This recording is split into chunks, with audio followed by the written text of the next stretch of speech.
we're going to be talking about what to expect when you start university. So everything from class sizes, how it all works, do you get access to professors and tutors, how to meet people, things like that, because it's such an unknown when you haven't yet started university. So by the end of this video, you're going to have a really good idea of what to expect and feel a lot more confident going into your first day. And as I do that, I'm going to be showing you around a part of Australia called the Eyre Peninsula. We're right on the western end of the Eyre Peninsula, a place called Streaky Bay. We're going to have a look around this very beautiful part of Australia and tell you all about what to expect out of university. Let's go. How good is this? Yeah, it's awesome. Let's start by talking about class sizes. Class sizes will vary depending on which year level you're in and which discipline you're studying. You can imagine that, let's say it's a business degree, all of the students in first year business need to take the same core foundational courses. And so those first year classes are going to be much, much larger than classes in second and third year. It doesn't just go for business, it goes basically for any discipline. All of your first year classes are going to be a lot bigger than second, third, fourth, fifth year classes. So when you first get to your first class, if you're going in person to that first lecture and it's, like Business 101 or Introduction to Science 101, then that class is most likely going to be pretty huge. That doesn't mean that they're always sitting in the same classroom as you, but it does mean that they are enormous classes, which makes it much harder to get access, personalised access to tutors and lecturers. Certainly one of the advantages of being at a regional university or a smaller university is that those class sizes in first year are much smaller, so you're going to get more personalised support in those early years. Classes are generally divided up, now it depends on which topics you're studying of course, but divided up into lectures, practicals, tutorials, sometimes seminars and other things like that, lab work.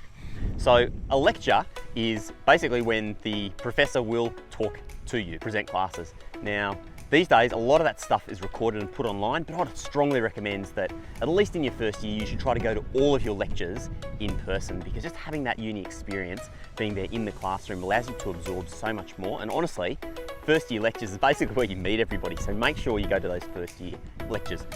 Then you've got tutorials. Tutorials are like smaller groups. Often like the big lectures might be everybody in your entire course. Tutorials are basically an opportunity for you to dive into the detail on particular subjects. And tutes are sometimes run by final year students, sometimes they're run by students studying for PhDs. Essentially, like, it could be an hour, it could be a couple of hours where you get to dive in depth into a subject with a dedicated teacher as well as a smaller group of students. Now, this is really useful of course because it means that you can really question your tutor on a particular topic if you're not sure about or you're not understanding what's going on. So make sure you get to all of your tutes. They normally have to be done in person. Obviously, if it's COVID time or something else like that going on, that might be different, but get to your tutes in person. Any of the sort of practical-based disciplines, anything like health sciences or sciences in general, engineering might have practical classes. Now, practical classes can go from anywhere from like 2 to 4 hours, and that's where you actually do hands-on experiments and hands-on work in a laboratory, whatever type of laboratory that might be. And those are critical for you to be at. Often there's attendance marked and you must be there, otherwise your mark in the entire course can be affected. So practicals are a really great chance for you to learn hands-on whether or not the discipline that you've chosen to study is going to be right for you. So that's definitely something you're going to need to get to as well. Let's talk about getting access to teachers when you're at university, because one of the things that kind of makes people a little bit worried before they start uni is like, what do I do if I don't understand something? And once again, in first year, because the class sizes are pretty large, chances of you getting one-on-one time with the lecturer itself, the professor in charge of the course, is relatively slim. Because you can imagine if you're in a huge class with 500 people and you send them personal email every week, that lecturer is getting like 500 emails every single week and 500 requests for personal time. So the best thing to do if, for example, you finish a lecture and you're not sure of something is to go, or you have a question at all for the lecturer, is to go straight down to see them after the lecture. And normally you can snag at least a couple of minutes with them to ask your question. Now, of course, outside of that, if you're in any class and you've got tutorials or practicals, those are great opportunities for you to ask any of the questions that you have, because you've got far smaller class sizes, more direct access to the people who are teaching you, and that makes things a lot easier. Outside of that, like, a lot of people are a bit anxious about starting uni, completely normal. Universities have done a lot of work to try and make this process as easy as possible. And most universities these days have a thing which is called PASS, P-A-S-S, the Peer Assisted Study Sessions or Study Services. And basically it's first year opportunity that students from later years, second years and third years, will come back and help the first year students with their classes. And so if you're struggling in a particular subject, you can go to the PASS service, or you can sign up for the PASS service for that class, and you'll actually get to hang out with students who are in later years. Now that's a great thing to join anyway, because think about it, guys, like getting into uni and getting settled at uni, it really helps knowing other students, particularly students who are in front of you. So I would strongly recommend getting involved with the PASS service, even if you're a really good student, even if you feel pretty comfortable with the course material, simply because you will get to meet students who are doing the same course as you, who are further along, and most often those students who are selected to do the PASS tutoring are the most motivated. They're some of the brightest students, and they're really, really good people to know. So get along and use that service. One of the most surprising things you might find when you first start uni is just how much administration there is to do. Everything from like getting signed up to your courses, changing courses, getting your course materials organized, buying books, starting to study. Now, things are getting a lot easier inside universities. They've created much more seamless processes for most students.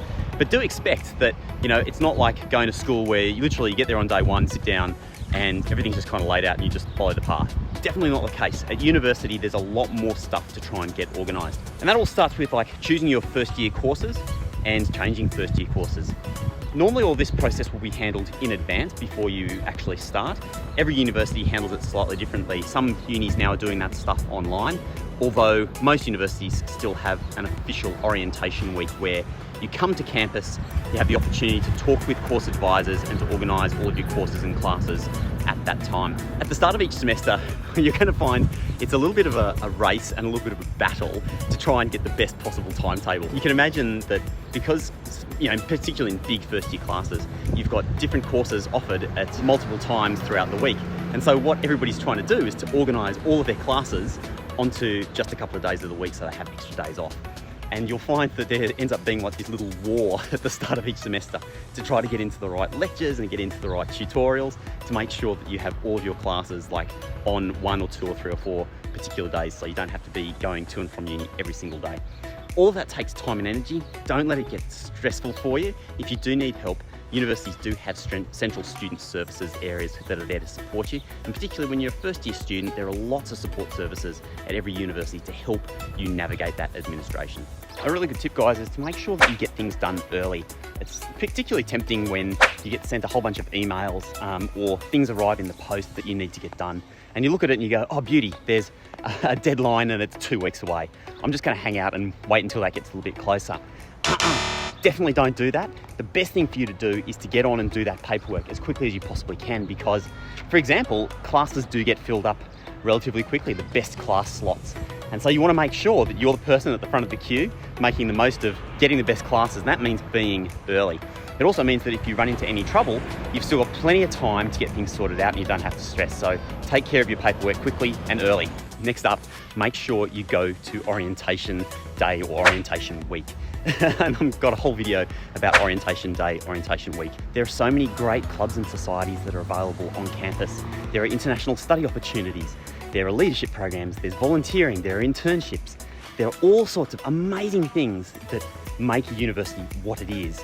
And you find out about all of those at the orientation week. You know, there's an expression that if you want to get something done, give it to a busy person. And that's because basically the tasks that we have on our to-do list will expand or contract to fit the amount of time that we have available.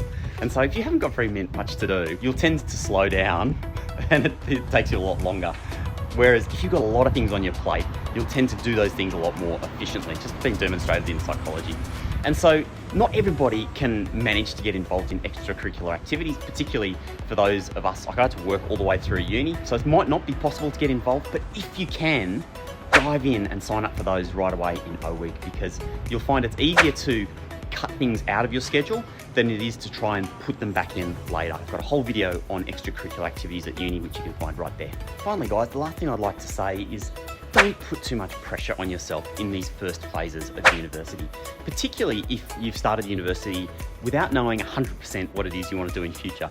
And you know what, that's probably 99% of people at university aren't 100% sure what they want to do in future.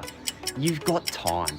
The beautiful thing about going to university is that you can take electives. There's a whole video here about studying an elective that's not related to your degree. Such a great thing to do, because the best thing about uni is the opportunity for you to explore different topics, to try different things, to try and meet different people who are outside your usual friendship circle, in order to narrow down things that you are genuinely interested in.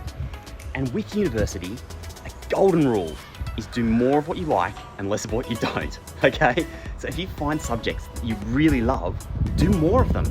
If you find subjects that you don't really like, do less of them, and make sure that you rotate your degree or you move your degree around in order to do so, because that's how you find what you're genuinely interested in and passionate about going forward.